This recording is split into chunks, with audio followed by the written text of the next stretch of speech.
안녕하세요, 뭉치입니다. 제가 처음에 경매를 시작했을 때 고민 중에 하나가 바로 입찰가에 대한 산정이었는데요. 물건에 대한 권리분석을 끝내고 임장을 다녀온 뒤에 시세 파악도 다 했는데 중요한 거는 이제 얼마를 써야 실제 수익이 나는 금액인지 처음에 경매를 하다 보니까 알 수 있는 부분이 아니었던 거죠. 제가 처음에 경매를 배우면서 저도 여러분들과 똑같이 경매를 배우는 기초과정, 실전과정, 많은 돈을 들여서 이제 배우러 다녔었는데요. 그런데 문제는 제가 처음에 배운 곳에서는 입찰가 산정을 거의 최저가로 입찰하라고 알려준 것이었어요. 그 이유는 당연히 경매는 무조건 수익이 나야 되니까 말이죠. 물론 지금도 경매는 무조건 수익이 나야 된다는 생각에는 변함이 없습니다. 하지만 여기서 중요한 문제가 하나 발생하죠. 바로 부동산 경매는 낙찰이 되어야 된다는 것입니다. 부동산 경매는 굉장히 냉정한 시장입니다. 그래서 1등이 아닌 2등은 큰 의미가 없다는 것을 뜻합니다. 낙찰이 되어야 해당 물건을 매매 또는 임대를 놔서 수익을 볼 수 있든지 할 거니까 말이죠.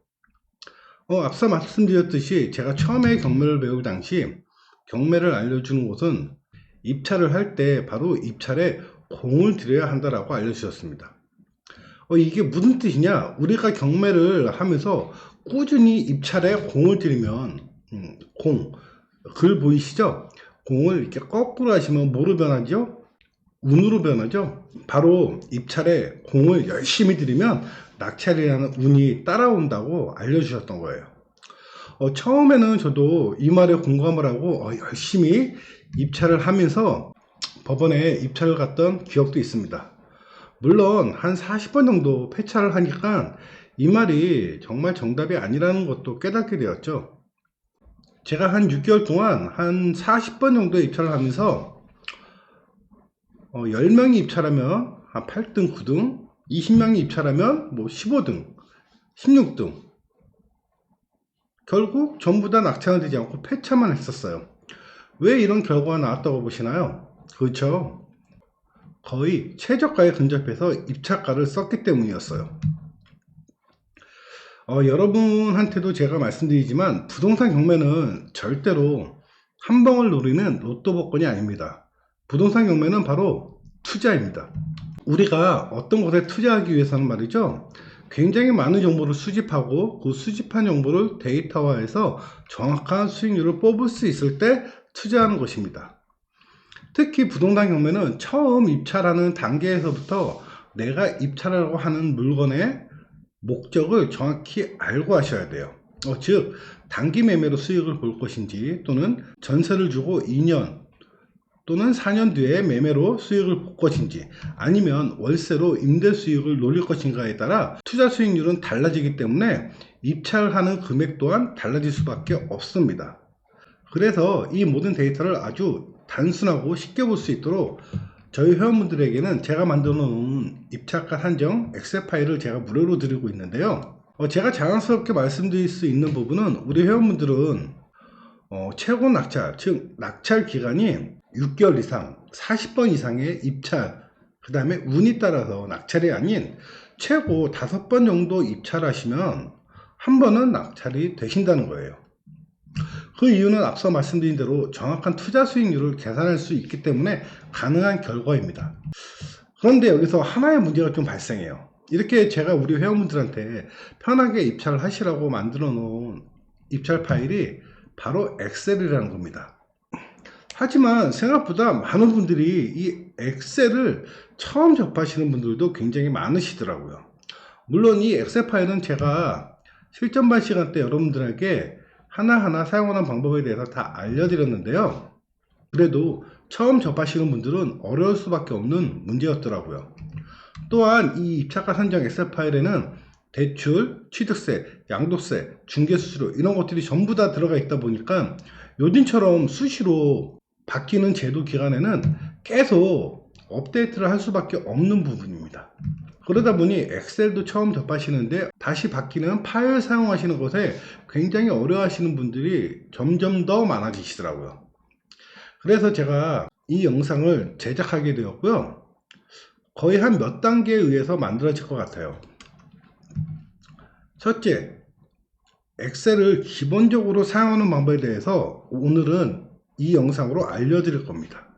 그리고 두 번째, 세 번째, 네 번째 뭐 이런 식으로 단기적으로 단기 매매 입찰 시 입찰가 작성 요령, 그리고 어느 부분에 어떻게 입력을 해야 되는지, 또한 기준가는 어떻게 뽑을 것인지, 전세 투자 입찰 금액 산정 요령과 임대 수익 입찰가 산정 요령, 또한 저희는 비교 물건을 좀 많이 보시죠. 그래서 비교 물건 보는 방법까지 저희 엑셀에서 통틀어서 제가 동영상을 만들어서 올려드리려고 합니다.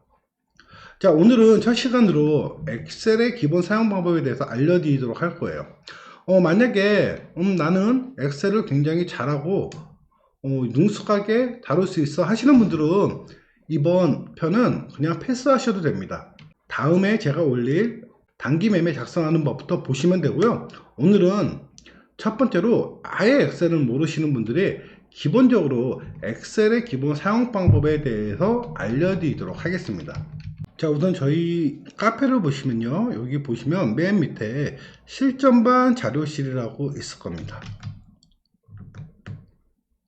자, 이 실전반 자료실을 클릭하시면요, 여기 메뉴에 입찰 계산 엑셀 파일이라고 있어요. 요거를 다운 받으시면 됩니다.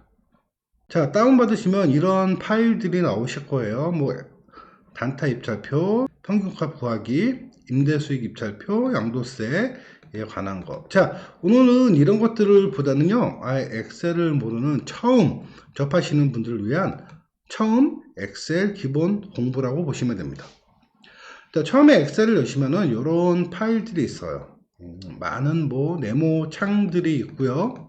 자, 우선 여기서 여러분들이 보실 때 엑셀 처음에 파일 보시면은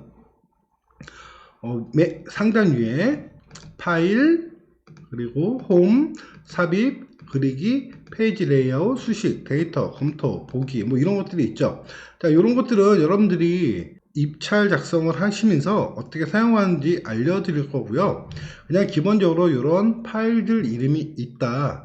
그리고 그 밑에 각각에 대한 이런 것들을 이제 리본 메뉴라고 합니다. 이런 리본 메뉴가 있다라고만 알고 계시면 됩니다. 자, 엑셀은 기본적으로 여기 위에 보이시는 A열 있죠. A, B, C, D 이렇게 있는 영무 숫자열, 그리고 1, 2, 3, 4, 5, 6, 7, 8 이렇게 숫자열이 있을 겁니다. 그래서 엑셀은 기본적으로 이 열과 행으로 이루어진다고 보시면 됩니다. 각각의 네모는 하나의 셀이라고 부르시면 돼요. 이 각각의 셀에는 전부 다 자기의 고유의 위치가 있습니다. 자, 제가 여기 클릭했을 때는 보시면 여기 F라고 되어 있죠. 자, 이 F의 3, 즉 F열의 3행 셀이라고 보시면 됩니다. 자, 이런 식으로 F열의 3행이라고 보시면 됩니다. 자, 요거는 눈치 빠르신 분들은 좀 아실 거예요. 여기 옆에 보시면 바로 이름 상자라고 되어 있습니다. 여기에 F3이라고 되어 있죠. 이런 식으로 각각 고유에 있는 하나의 주소라고 보시면 됩니다. 자, 그 다음에 여기 위에 있는 게 이제 수식 상자예요. 여러분들에게 입찰표 작성할 때 뭐 제가 수식을 입력하라는 건 아니고요. 앞으로 제가 사업자 단타, 아파트 평균 구하기, 임대 수익 입찰표 이런 거 할 때 그 수식은 제가 다 입력을 해놨어요. 그러니까는 여러분들이 이 수식이 어떻게 되어 있는지를 보기 위해서는 여기 수식 표시줄을 보시면 여러분들이 알 수 있을 겁니다. 자, 그럼 기본적으로 이제 하나하나의 셀에 한번 문자를 한번 넣어 볼 거예요. 자, 여기 경매, 뭐 부동산. 자, 그 다음에는 이제 숫자를 입력할 겁니다. 1, 2, 3, 4, 5, 6. 자, 보시면 아시겠지만 엑셀에서는 자, 문자열을 좌측으로, 숫자열을 우측으로 표시를 합니다. 물론 이것도 바꿀 수는 있어요. 이런 식으로 가운데 정렬, 뭐 자루 정렬, 우루 정렬 뭐 이런 식으로 할 수 있지만 기본적으로 이렇게 문자와 숫자는 별도로 표시한다라고 보시면 됩니다. 자, 그 다음에 이 각각의 셀을 이렇게 늘릴 수도 있고요.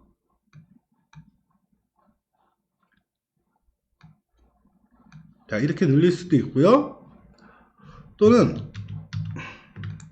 이 각각 하나의 셀을 합칠 수도 있어요. 여기 옆에 보시면 병합하고 가운데 맞춤 이러면은 이 두 개의 셀이 하나의 셀로 합쳐집니다. 자, 여기 보시면 이 셀의 이름인 H3이라고 되어 있는데 합쳐진 셀을 보면 어떤가요? H4라고 되어 있죠? 그러니까 H5는 없어진 거예요. 자, 여기 바로 밑에 보면 다시 HU 이런 식으로 나와 있는 것을 알 수가 있습니다. 자, 그리고 엑셀에서 굉장히 편한 거는 여러분들 숫자를 알아서 더해주고 빼주고 엑셀이 스스로 계산을 해준다는 거예요. 단 우리가 수식을 넣어줘야겠죠. 자, 엑셀에서 기본적으로 수식을 넣어줄 때는요, 는자를 기본적으로 쳐주고요. 여기에 1 플러스 1이라고 치면은 이 값은 2라는 값이 바로 자동적으로 나오게 됩니다. 우리가 일반적으로 1 플러스 1 하면요, 나오진 않아요. 그렇다면은 요거는 좌측으로 정렬되어 있으니까 문자로 인식했다는 거죠. 하지만 여기에 기본적인 는자를 붙이게 되면요, 바로 숫자로 인식하고 2로 된다는 거죠. 또 하나 편리하게 수식을 입력할 수가 있는데요, 우리가 1이라고 치고 여기에 이 셀을 클릭한 다음에 셀 우측 하단에 보시면 이렇게 마우스가 변하는 걸 보실 수 있을 거예요. 이거를 왼쪽 마우스 버튼을 클릭하시고 쭉 드래그 한다고 보시면 어때요? 자동으로 복사가 되는 걸 알 수가 있습니다. 근데 여기서 더 재밌는 거는 여기가 1 다음에 1이 아닌 2를 입력한 다음에 두 개를 같이 클릭하고 좌측 똑같이 드래그 하면요, 자동으로 숫자가 변경되는 것을 알 수가 있습니다. 자, 이렇게 엑셀은 문자도 표시하면서 숫자도 같이 표시하는 기능들이 갖고 있어요. 그리고 자동으로 계산해주는 프로그램이기 때문에 여러분들이 일일이 입착을 산정할 때마다 각자 계산기를 두들기고 하실 필요 없이 기본적인 서식만 넣어주고 입력을 한다면은 엑셀이 자동으로 알아서 표시를 해준다는 거예요. 오늘은 이렇게 아주 기본적인 엑셀에 대해서 알아봤고요. 엑셀에 대해서는 여러분들이 이 정도만 아셔도 되고요. 실제로 입착을 한정할 때 어떻게 표시하는지 다음 시간에 보시면 되니까요. 너무 어려워하지 말고요. 단타 입찰표 하는 것부터 다시 한번 제가 알려드릴 테니까 그대로 따라와 주면 됩니다. 자, 그러면은 바로 단타 입찰표 방식 2편으로 넘어가도록 하겠습니다.